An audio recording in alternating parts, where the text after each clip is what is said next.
हो गया है।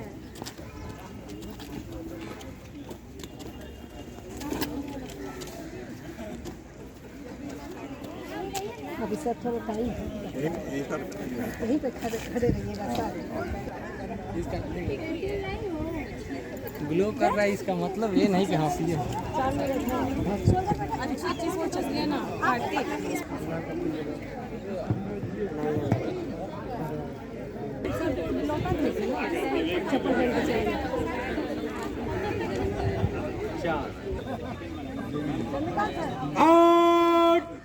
सावधान।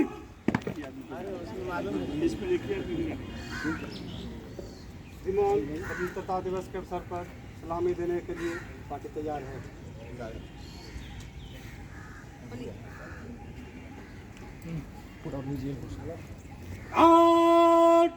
राष्ट्रीय सलाम सलामी शस्त्र।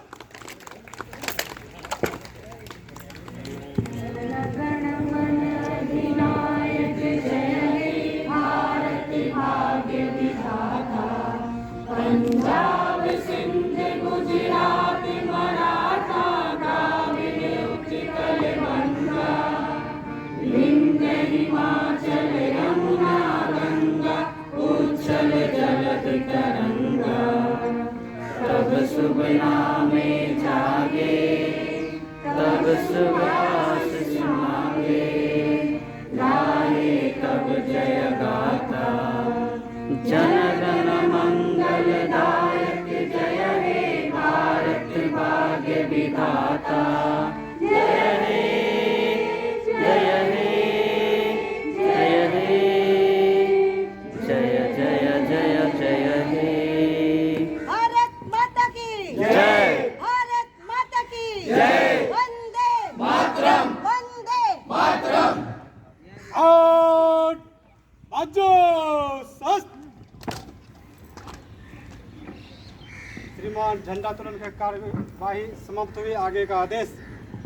5 मिनट हम लोग की बात हम लोग सुन लें। हम लोग अभी धूप है, लेकिन 5 मिनट में बहुत संक्षिप्त में मैं कुछ कहना चाहूँगा।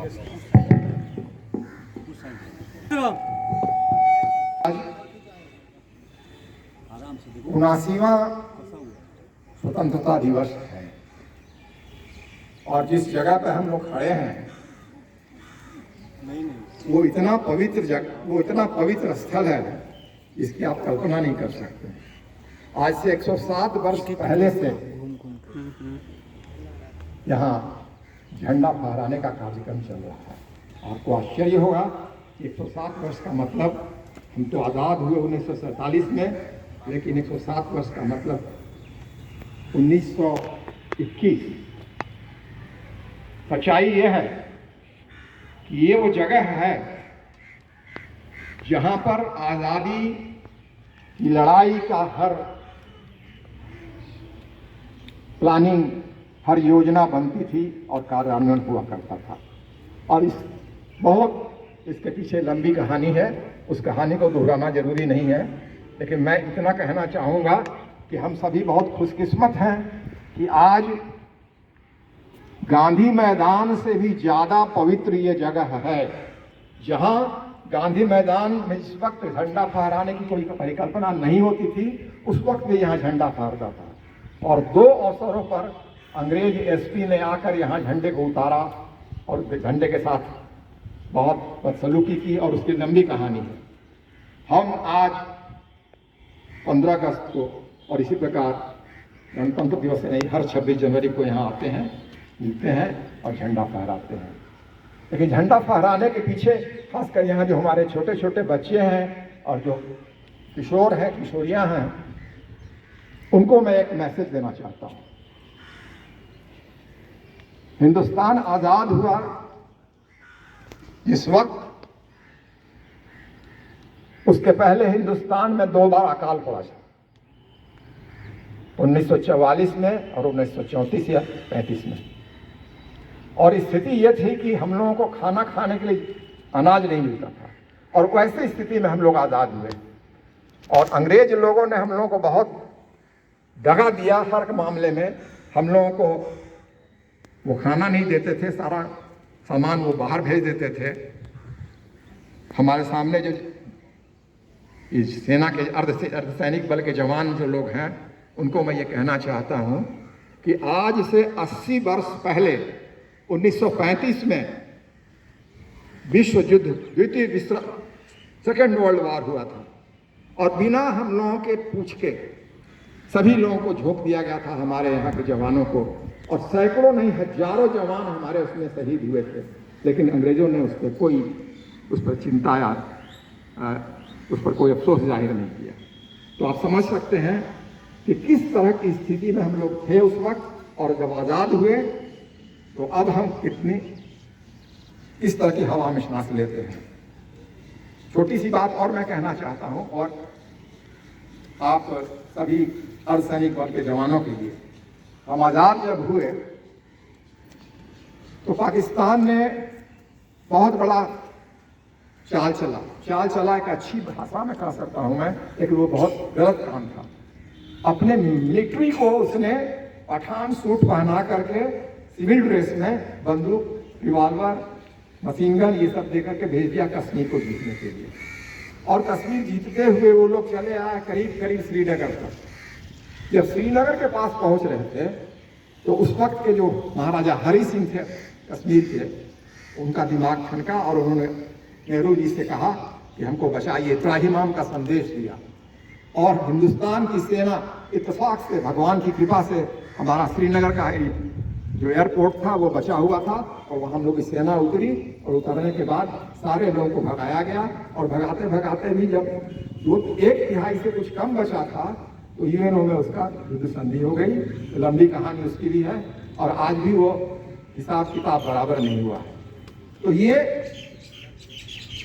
आज़ादी की लड़ाई की शुरुआत आपसे है, और आज़ादी की लड़ाई की शुरुआत में आप सभी हैं, हम लोग के साथ हैं, कदम से कदम मिलाकर चल रहे हैं, और आगे भी चलते रहें। ये बात आज़ादी की लड़ाई के ठीक दूसरे कुछ दिनों के आज़ादी के कुछ ही दिनों के बाद 1959 में, उस वक्त ये बॉर्डर सिक्योरिटी फोर्स नहीं हुआ करता था। 1 जुलाई 1965 को बॉर्डर सिक्योरिटी फोर्स का गठन हुआ था। हम 1959 की बात कर रहे हैं। यही बिहार मिलिट्री पुलिस के बीएमपी के ही जवान थे लद्दाख में, और उनकी एक टुकड़ी पर चाइनीज लोगों ने अटैक किया था, और सारे के सारे लोग मारे गए। कितना बड़ा बलिदान था आप लोगों का। उसके बाद 62 में ये आप लोगों ने बलिदान दिया। तो ये सारी जो चीज़ हम लोग, ये ताम झाम जो देख रहे हैं, आज बहुत साफ सुथरा लग रहा है, अच्छा लगता है, खुशी भी होती है, लेकिन इस खुशी के पीछे इतनी बड़ी दर्दनाक कहानी है। इसको याद करना और उसको अपनी स्मृतियों में लेकर के और उसके प्रति अच्छे कर्तव्यों को पालन करना, इसीलिए हम हर वर्ष ये आज़ादी की दिवस, ये 15 अगस्त और 26 जनवरी गणतंत्र दिवस जो है, ये सब मनाते हैं।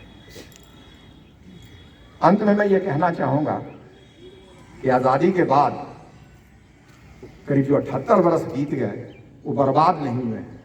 आज़ाद जब हम हुए थे तो हम लोग 35 करोड़ थे, और आज 145 करोड़ हैं। यानी आप 4 गुना के करीब, 3.5 गुना से ज़्यादा लोग आज कर रहे हैं। उस वक्त हिंदुस्तान में खाने के लिए कुछ नहीं था, और आज हम लोग खा पी करके सब चीज़ कर करके बाहर एक्सपोर्ट कर रहे हैं। तो बहुत आगे हम लोग बढ़े हैं, लेकिन आगे बढ़ने के लिए हम लोग को अपने अपने जहाँ जो जिस जगह पर है, जो किसान है वो किसान है, जो जवान है वो जवान है, और हम लोग जो हैं तो समाज में जो मदद करने वाले जो लोग हैं, कर्तव्य करने वाले लोग हैं, अपने अपने कार्यों को करें और करके इसको आगे बढ़ाएं।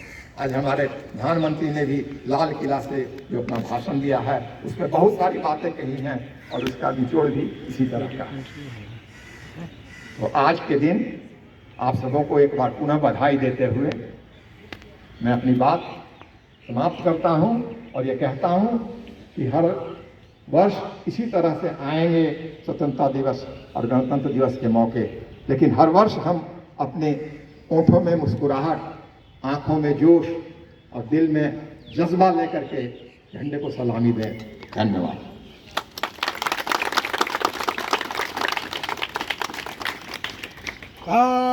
सावधान, बगल सस्त। श्रीमान आगे का आदेश। विसर्जन।